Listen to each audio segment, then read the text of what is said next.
Students, আমি রম্মানী মিত্র আচার্যর class 9 এর জীবন বিজ্ঞান ক্লাসে তোমাদের স্বাগত। আজকে আমরা তৃতীয় অধ্যায় শুরু করব।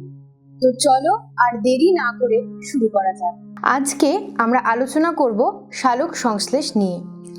আমরা জানি যে সমস্ত জীবদেহে কি ঘটে, বিপাক ঘটে, আর এই বিপাকের জন্য প্রয়োজন হয় শক্তির।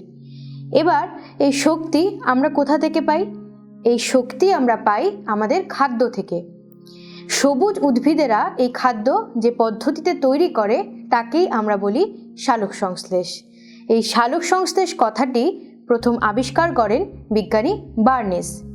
ফোটোস কথার অর্থ হলো আলো, আর সিনথেসিস কথার অর্থ হলো সংশ্লেষ, আর এই দুয়ে মিলেই হলো কি সালোক সংশ্লেষ। তাহলে সালোক সংশ্লেষ আমরা কাদের বলবো? যে সবুজ উদ্ভিদের ক্লোরোফিল যুক্ত কোষে সূর্যালোকের উপস্থিতিতে জল এবং কার্বন ডাই অক্সাইডের উপস্থিতিতে রাসায়নিক বিক্রিয়ার দ্বারা কি তৈরি হয়? গ্লুকোজ তৈরি হয়, যা তারা খাদ্য হিসেবে ব্যবহার করে। এক্ষেত্রে সৌরশক্তি কি হয়? রাসায়নিক শক্তিতে পরিণত হয়। এই সালোক সংশ্লেষ কোথায় কোথায় ঘটে? সবুজ পাতা, সবুজ কাণ্ড, সবুজ মূল, পর্ণকাণ্ড, এছাড়াও সবুজ বৃতি, সবুজ দলমণ্ডল, এই সমস্ত অংশে কিন্তু সালোক সংশ্লেষ ঘটতে পারে।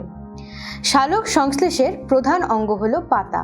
পাতার প্রসারিত স্থল, তাছাড়াও ক্লোরোফিলের উপস্থিতি, এছাড়াও সহজেই কি হয়? পাতাতে জল সরবরাহ হয়, সেই জন্য পাতাকে ক্লোরোফিলের আদর্শ স্থান বলা হয়। পাতার ঊর্ধ্বত্বক এবং নিম্নত্বকের মাঝে ক্লোরোফিলযুক্ত যে কলা থাকে তাকে আমরা বলি মেসোফিল কলা।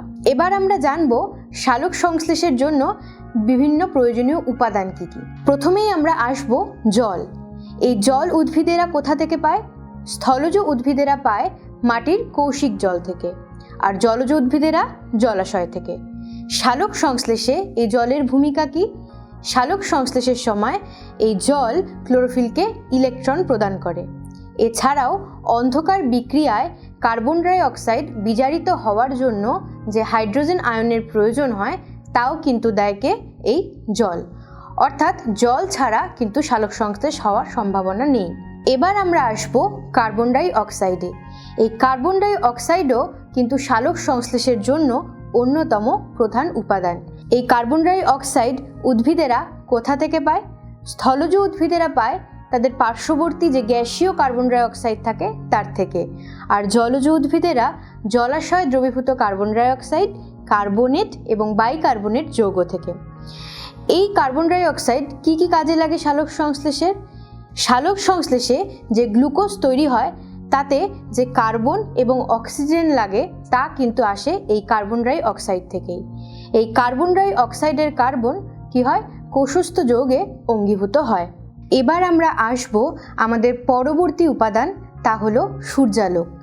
সূর্য থেকে যে আলো আমাদের পৃথিবীতে আসে তার মধ্যে কেবলমাত্র দৃশ্যমান যে অংশটুকু তাই কিন্তু সালোক সংশ্লেষে ব্যবহৃত হয়। এই সূর্যালোকের সালোক সংশ্লেষে ভূমিকা কি?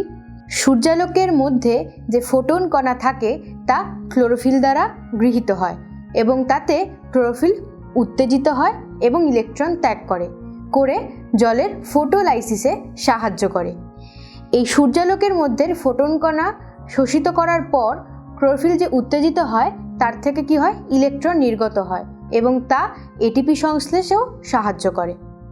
এরপরে আমরা আসব রঞ্জক পদার্থে। রঞ্জক পদার্থের মধ্যে প্রথমেই আমরা আসব ক্লোরোফিলে। এই ক্লোরোফিল কোথায় থাকে? ক্লোরোপ্লাস্টের গ্রানার থাইলাকয়েডের পর্দায় কোয়ান্টোজোমে এই ক্লোরোফিল থাকে। Chlorophyll A, B, C, D এই ধরনের হতে পারে। এই সবগুলো ধরনের মধ্যে ক্লোরোফিল এ কে সর্বপ্রধান ধরা হয়। এই ক্লোরোফিলের সালোক সংশ্লেষে ভূমিকা কি? এই ক্লোরোফিল সূর্যের ফোটন কণা শোষণ করে কি হয়? উত্তেজিত হয় এবং তা থেকে ইলেকট্রন ত্যাগ করে এবং এই ইলেকট্রন পরোক্ষভাবে জলের ফটোলাইসিসে সাহায্য করে। ক্লোরোফিল থেকে যে ইলেকট্রন নির্গত হয় তা এনএডিপিকে বিজারিত করতে সাহায্য করে। এছাড়াও এটিপি সংশ্লেষেও সাহায্য করে ক্লোরোফিল।